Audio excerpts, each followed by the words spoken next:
You check your phone the second a silence opens up. A gap in the noise feels less like rest and more like a small alarm going off inside you. You tell yourself you're social, that you just love people, that being around others is who you are. What if the thing you've been calling connection is actually your inability to sit in an empty room? Watch yourself for one ordinary evening. The work is done, the screen goes dark, and there's a pocket of nothing waiting for you. You reach. A group chat, a podcast, a quick scroll, a call to someone you don't even have anything to say to. Anything to keep the room from going quiet. That reflex is worth understanding because it's running more of your life than you think. Here's what makes it strange. The people you secretly admire, the ones building something real, the ones with a body of work that took years, almost all share one habit. They spend enormous amounts of time alone, and they don't flinch when they do. The writer at the desk, the founder sketching the thing nobody's asked for yet, the lifter in an empty gym at 6 a.m. Solitude is the workshop where the good stuff gets made. So why does it feel like a punishment to you? Start with what solitude actually does to a mind that can tolerate it. Left alone, without input, your brain doesn't shut off. It starts sorting.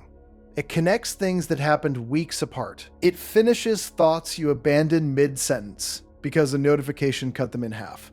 Researchers who study this call it the default mode network, the system that switches on precisely when you stop consuming and start drifting. That drifting is where self-reflection lives, where you figure out what you actually want instead of what you've been told to want. But you rarely get there. The moment the drift begins, it gets uncomfortable, and you escape. The discomfort is a sign that something inside you has been left unattended for a long time, and the quiet just introduced you to it. That's the part nobody warns you about. Silence hands you a bill before it hands you any peace. Every avoided feeling, every decision you've been postponing, every version of yourself you've been outrunning, they all show up when the noise stops. So you do the math without realizing it. Distraction feels cheaper, but distraction is alone, and the interest is your entire sense of who you are. Think about what you're actually running from. It's deeper than boredom. Boredom is just the surface.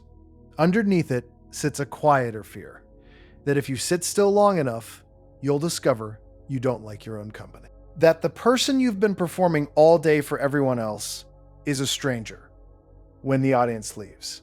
That's a brutal thing to suspect about yourself. And it's also completely fixable, which most people never find out. There's a reason this reflex got so strong, and it isn't a character flaw. You grew up with a slot machine in your pocket. From the time you were a teenager, every dull second had a fix one swipe away. A whole generation learned that the cure for any uncomfortable feeling is more input, delivered instantly, on demand. You were trained to never sit with anything. So of course the quiet feels foreign. You're a fish being asked to notice water for the first time. The good news in that is simple. A trained reflex can be retrained. Being alone and being lonely are different animals. Loneliness is the ache of wanting connection you can't reach. Solitude is the deliberate choice to be with yourself.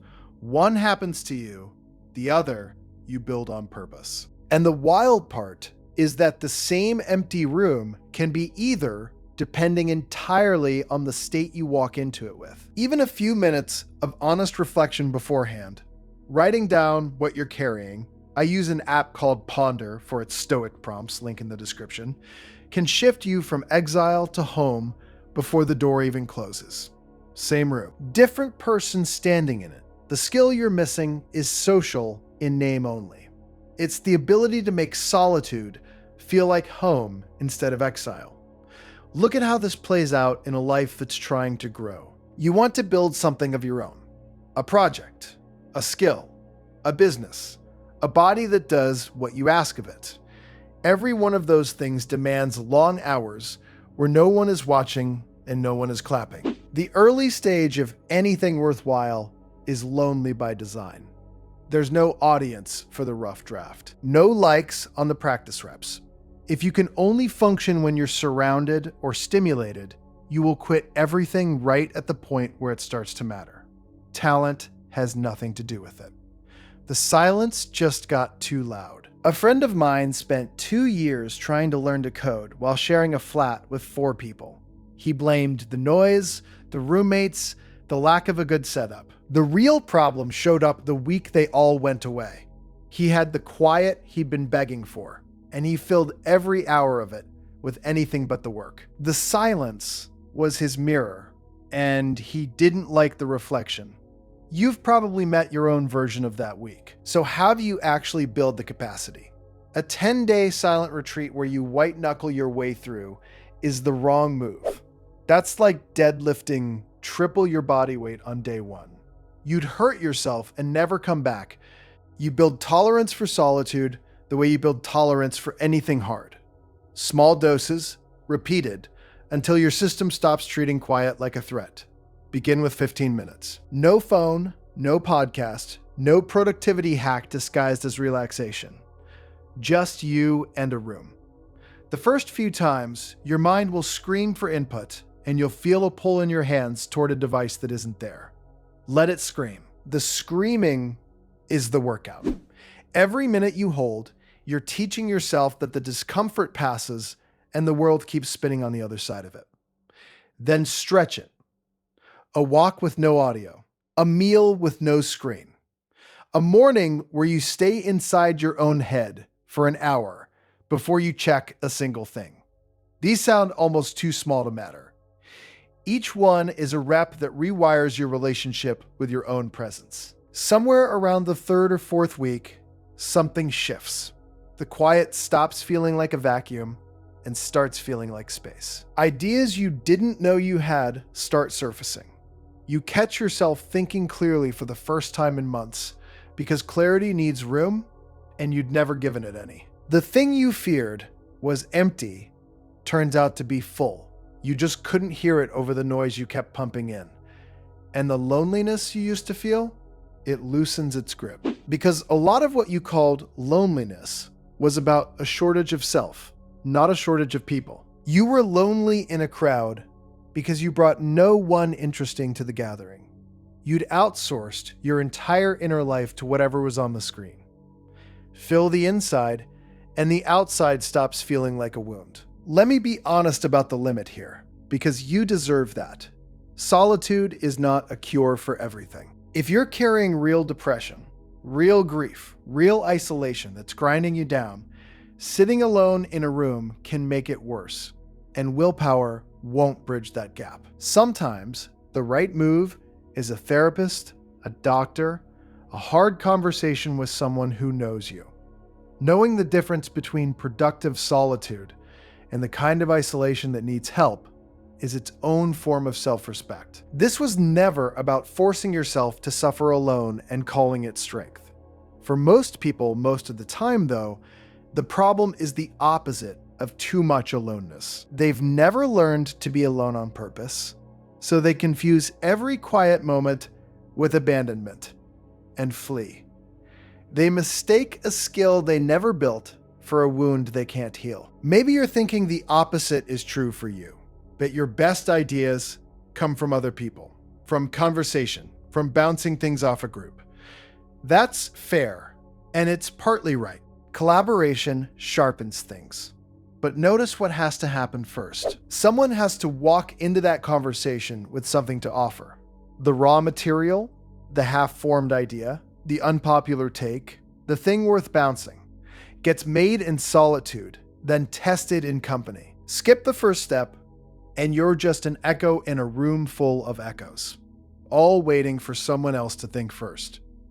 Think about what changes when you own this. You stop needing constant validation to feel real. You can sit with a hard decision long enough to actually make it, instead of crowdsourcing it, to people who don't have to live with the result. You can pour years into building your own thing without an audience, because your sense of worth no longer depends on being seen every hour. That is leverage. Real, unglamorous leverage over your own life that no one can take from you. because it lives entirely inside you. The people who shape their own lives instead of drifting through someone else's plan all carry this quiet edge. They can be alone without falling apart. That's what lets them think independently. That's what lets them walk away from a bad deal, a bad crowd, a comfortable cage. When you don't need the room full, you can't be bought with company. So the next time silence opens up and your hand drifts toward the phone, pause. Just notice the reach. That reflex is the whole game. You don't have to win the battle today. You just have to see it clearly enough to start fighting it. The discomfort you feel in the quiet is the soreness of a muscle you've never trained. And soreness means it's finally working. Solitude was always the one place the noise can't follow. The one room where you get to find out who you are when there's no one left to perform for. You called it loneliness because the silence asked you a question you weren't ready to answer. Sit down, stay a little longer this time. The answer's been waiting in there the whole time, patient as an empty room at dawn.